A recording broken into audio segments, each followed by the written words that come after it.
నేను చేయబోయే కూర ప్రాన్స్ కర్రీ, అదే పచ్చి రొయ్యల కూర. నేను ఫస్ట్ బాండీ పెట్టుకుని ఆయిల్ వేస్తున్నాను. చూడండి ఫ్రెండ్స్.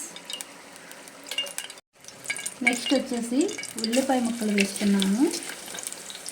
ఒకటే పెద్ద ఉల్లిగడ్డ వేస్తున్నాను కట్ చేసి. చూడండి.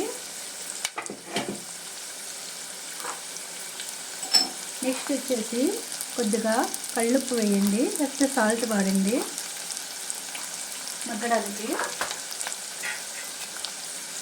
ఇది మగ్గేంత వరకు మూత పెట్టండి. ఇలా కలిపి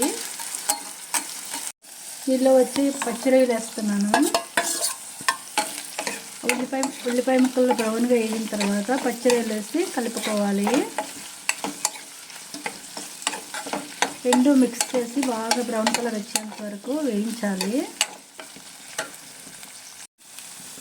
ధనియాలు జీరా పౌడర్ వేస్తున్నాను. ప్రాన్స్ కర్రీ, అదే పచ్చిరొయ్యల కర్రీ.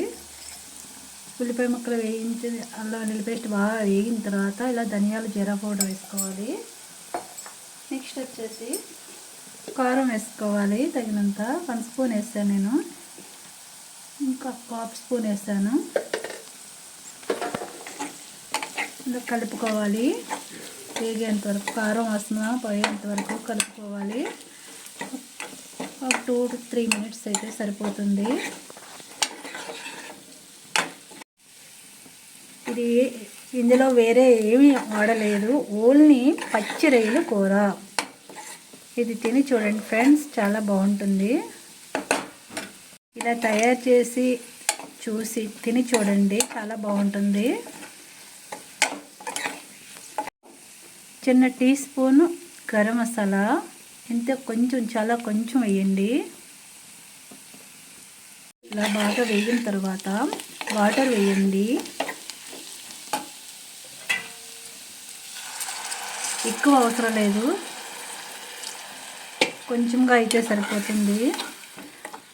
అలా మీడియం ఫ్లేమ్లో పెట్టి అలా ఉంచండి, మూత పెట్టండి. ఫ్రెండ్స్, ఇది పచ్చి రొయ్యల కూర ఇలా తయారైపోయింది. ఇలా తయారు చేసి చూడండి, టేస్ట్ చేయండి, సబ్స్క్రైబ్ చేయండి, లైక్ చేయండి.